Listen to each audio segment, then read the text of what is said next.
Hi RJ Sha Family எப்படி இருக்கீங்க? நல்லா இருக்கீங்களா? நம்ம CSKவினுடைய கான்வே அண்ட் அவங்க ஒய்ஃபுக்கும் ஹுசைன் மணிமேகலைக்கும் ஒரு 8 வருட தொடர்பு இருக்கு.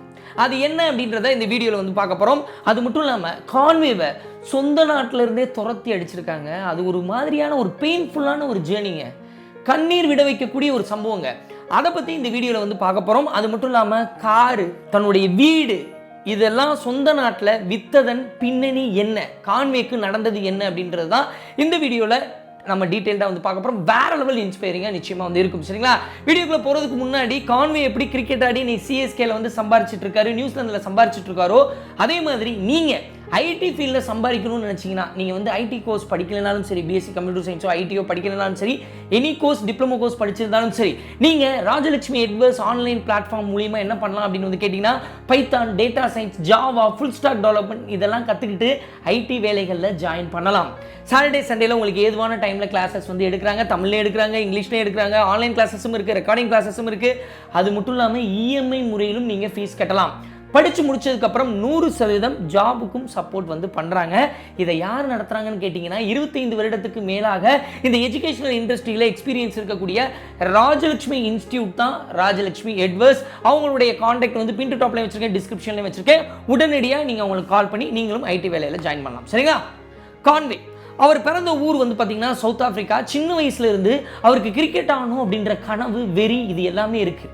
அவர் படித்த ஸ்கூல் வந்து கிரிக்கெட்டும் படிப்பும் சொல்லித்தரக்கூடிய ஒரு ஸ்கூல் தான். அதுலேயும் மெயினாக கிரிக்கெட்டுக்கு தான் முக்கியத்துவம் கொடுப்பாங்க. அதே ஸ்கூலில் தான் இவர் கூட தான் வந்து பார்த்திங்கன்னா டிகாக் இவரோட தான் இருந்திருக்காப்புல, பவுமா இவரோட இருக்கார், ஜம்சி இவங்கெல்லாம் இருக்காங்க. ஸோ இந்த 3 பேரும் வந்து ஓரளவு ஃப்ரெண்ட்லியாக இருக்கக்கூடிய ஒரு ஆட்கள் தான். இப்படி வந்து போயிட்டு இருக்கும் போது டொமஸ்டிக் கிரிக்கெட்டில் ஒரு 7 வருஷத்துக்கு மேலே, அரௌண்ட் ஒரு 7.5 இயர்ஸ்க்கு மேலே வந்து ஆடிட்டு இருக்காப்புல. வேற லெவலில் பெர்ஃபார்ம் பண்ணுறாரு கான்வே. சவுத் ஆஃப்ரிக்காவில் டொமஸ்டிக்கில் வந்து பார்த்தீங்கன்னா ஒரு 13 செஞ்சுரிக்கு மேலே வந்து அடிக்கிறாப்புல. இப்படி அடிச்சுட்டு இருக்கும் போது அவருக்கு என்ன தோணுது அப்படின்னு வந்து பார்த்தீங்கன்னா, அவருடைய நண்பர் டிகாக்கு வந்து ஒரு 2013 டெபியூ ஆகிடுறாப்புல. அதுக்கப்புறம் அவரோட விளையாண்டுட்டு இருந்த பவுமா அவர் வந்து சவுத் ஆஃப்ரிக்கா டீமுக்காக ஆட ஆரம்பிச்சிடாப்புல. அவருக்கு எங்கே வந்து இது வருதுன்னா, ஜம்சின்னு ஒரு பவுலிங் போட்டு ஆட்டம் போட்டுகிட்டே இருப்பாப்புல. இல்லை, அவருக்கும் வாய்ப்பு கிடைச்சது. நமக்கு எல்லாருக்குமே தோணும்ல, நம்ம மாதிரி ஈக்குவல் டேலண்ட் இருக்கிறவங்க தான் அவங்களுக்குலாம் கிடைக்குது, நமக்கு ஏன் கிடைக்கல அப்படின்ற கேள்வி வந்து வரும். அந்த நேரத்தில் சவுத் ஆஃப்ரிக்காவில் வந்து பார்த்திங்கன்னா ஒரு இனவரி பிரச்சனைகளும் போயிட்டு இருந்தது. அதாவது போர்டுக்குள்ளே இவங்களுக்கு வந்து இவ்வளோ கேட்டகரி வந்து வாய்ப்பு கொடுக்கணும், இந்த பிளாக் பீப்புளுக்கு இவ்வளவு, ஒயிட் பீப்புளுக்கு இவ்வளவு அப்படின்னு சொல்லிட்டு போயிட்டு இருந்தது. இந்த பஞ்சாயத்தில் தான் வந்து பார்த்திங்கன்னா லான்ஸ் டூல்ஸ்னு ஒரு ஆல்ரவுண்டருங்க, அவரெல்லாம் கடுப்பாய் போயிட்டாப்ல, நான்லாம் விளையாடலப்பா அப்படின்னு போயிட்டாப்ல. ஸோ இந்த மாதிரி நிறைய பஞ்சாயத்துகள் வந்து அப்பப்போ சவுத் ஆஃப்ரிக்கா கிரிக்கெட் போர்டில் போயிட்டு இருக்கும். அந்த பிரச்சனைகளும் போயிட்டு இருந்த டைமில் இவர் வந்து கேட்டுக்கிட்டே இருக்காப்புல தன்னோட கோச்சுக்கிட்ட, நான் எப்போ இன்டர்நேஷனல் மேட்ச் ஆடுவேன், எப்போ ஆடுவேன் அப்படின்னு சொல்லிட்டு இருக்கும்போது ஒரு நாள் கிரவுண்டில் எல்லாருக்கு முன்னாடியும், உன்னாலாம் ஆடவே முடியாது, நீலாம் இன்டர்நேஷனல் பிளேயரே கிடையாது அப்படின்னு சொல்லிட்டு திட்டி அவமானப்படுத்திட்டார். வேணா வேற எந்த கண்ட்ரியில் போய் ஆடு அப்படின்னு வந்து எல்லாருக்கு முன்னாடியும் ஆல்மோஸ்ட் திட்டி அனுப்புனது அவருக்கு ரொம்ப விரக்தி ஆயிட்டாங்க. என்னடா இது, 13 செஞ்சுரி அடிச்சிருக்கிறோம், ஒரு 7.5 வருஷத்துக்கு மேலே வந்து இங்கே வந்து நம்ம விளையாண்டுட்டு இருக்கோம், சவுத் ஆஃப்ரிக்காவுக்கு ஆடுறது நம்ம கனவு, இப்படி ஆயிடுச்சு அப்படின்னு சொல்லிட்டு அந்த அழுகையை தன்னுடைய, அவர் வந்து லிவிங் டுகெதர் இருந்துட்டு இருந்தாப்புல, அவங்க பேர் வந்து கிம் வாட்சன், அவங்க ஒரு சவுத் ஆஃப்ரிக்கா பொண்ணு தான். அவங்களோட கால்ஃப் வந்து ஆடிட்டு இருக்கும் போது அவங்ககிட்ட சொல்கிறாரு, எனக்கு ரொம்ப கஷ்டமாக இருக்குது, நான் ஒரு டிசிஷன் எடுக்கலான்னு இருக்கேன், அதுக்கு நீ எனக்கு சப்போர்ட் பண்ணுவியான்னு தெரில, உன்னோட அபிப்பிராயத்தை கேட்கலான்னு இருக்கேன்னு சொல்லிட்டு என்ன சொல்கிறாரு அப்படின்னா, நான் வேறு கண்ட்ரியில் போய் ஆடலான்னு இருக்கேன் கிரிக்கெட்டு, ஸோ அந்த கண்ட்ரிக்காவது நான் வந்து ரெப்ரசன்ட் பண்ண முடியுமான்னு பார்க்குறேன் அப்படி சொல்லும் போது அந்த பொண்ணு என்ன சொல்கிறாங்கன்னா, நீ இதில் சீரியஸாக இருக்க அப்படின்னா நீ கமிட் ஆகு, நீ வேறு கண்ட்ரி போ, நானும் உன் கூட வர்றேன் அப்படின்னு சொல்லிட்டு, அப்போ லிவிங் டுகெதர் தான் அந்த டைமில் சப்போர்ட்டிவாக சொன்னது மட்டும் இல்லாமல் கிம் வாட்சன் என்ன சொல்கிறாங்க அப்படின்னா, நம்ம அப்பா அம்மா கிட்ட சப்போர்ட் வந்து வாங்கக்கூடாது, காசு எதுவும் வாங்கக்கூடாது, நம்மளே இந்த முடிவெடுத்தோம், நம்மளே போராடணும் அப்படின்னு சொல்கிறாங்க. அது வரைக்கும் கல்யாணமும் வேணான்னு சொல்லிடுறாங்க, ஆனால் நான் உன் கூட இருப்பேன் அப்படின்னு சொல்லிட்டு,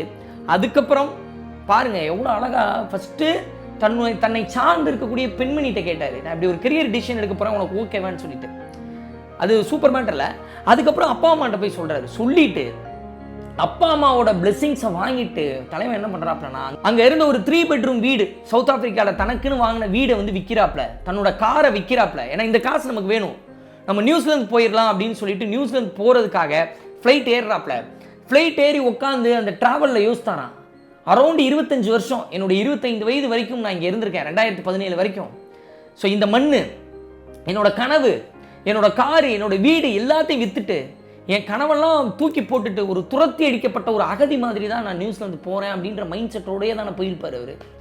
அப்போ அவர் என்ன நினச்சாருன்னா, நான் இந்த முடிவு எடுத்துட்டேன், என்னுடைய வயசு யங் வயசு, இப்போ நான் கேம்பிளிங் பண்ணால் தான் உண்டு. அவர் கேம்பிளிங்னு சொல்கிறது ரிஸ்க்கு.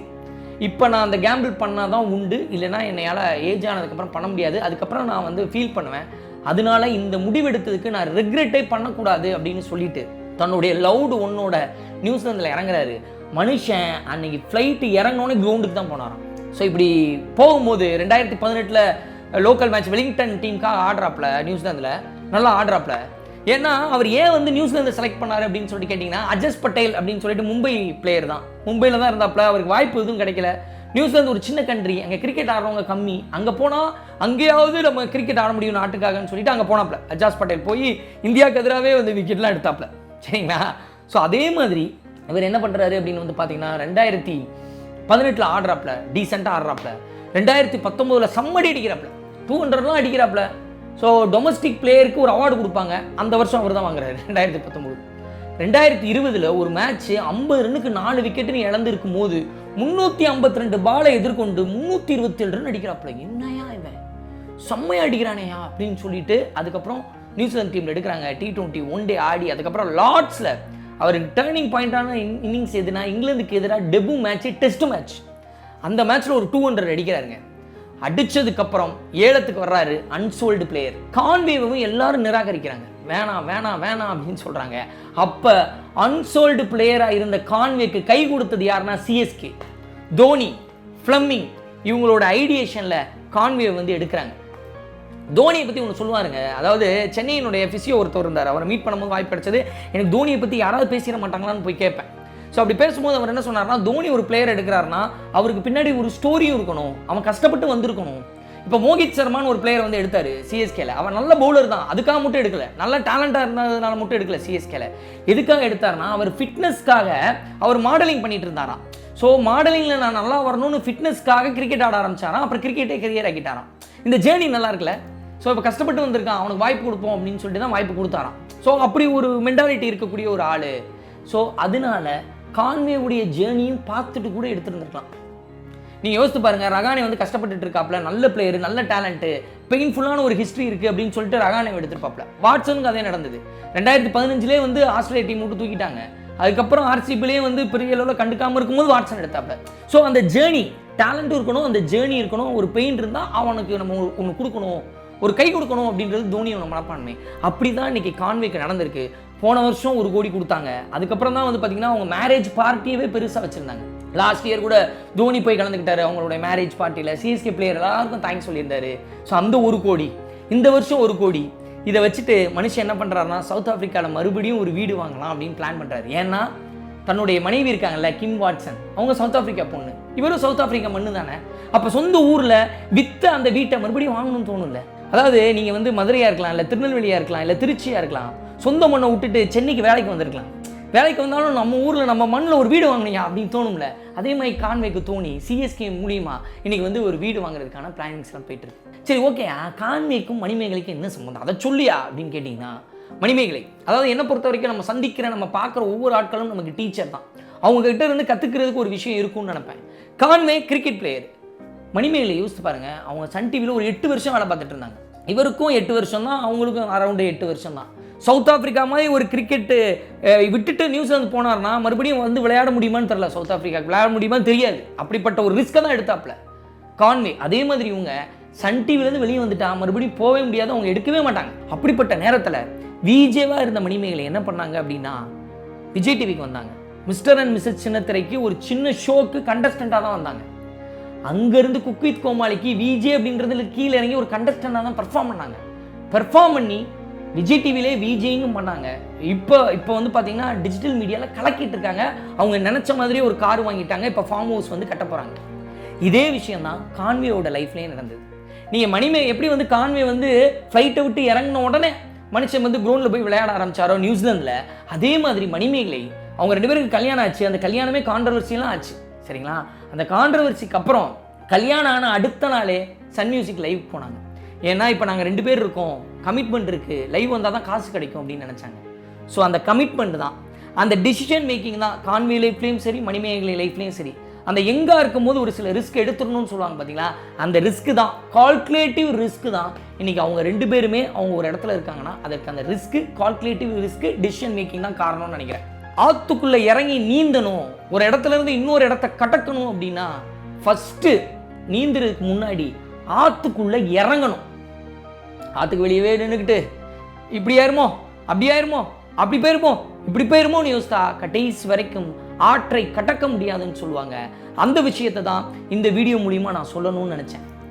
உங்களுக்கு கான்வேயோட லைஃப்பை பார்க்கும்போது, தோனியினுடைய அந்த கை கொடுக்கும் தன்மையை பார்க்கும்போது உங்களுக்கு என்ன தோணுது அப்படின்றத கீழே கமெண்ட் மூலிமா தெரியப்படுத்துங்க. ஆர்ஜே ஷா எனக்கு இதுதான்டா தோணுது அப்படின்னு சொல்லி கீழே கமெண்ட் மூலிமா தெரியப்படுத்துங்க. நிச்சயமாக இந்த வீடியோ உலகத்தில் ஏதோ மூலையில் இருக்கக்கூடிய பொண்ணுடையோ பையனுடையோ திருநங்கையினுடைய வாழ்க்கையை மாற்றும் அப்படின்னு சொல்லிட்டு நான் நம்புகிறேன். தேங்க்ஸ்.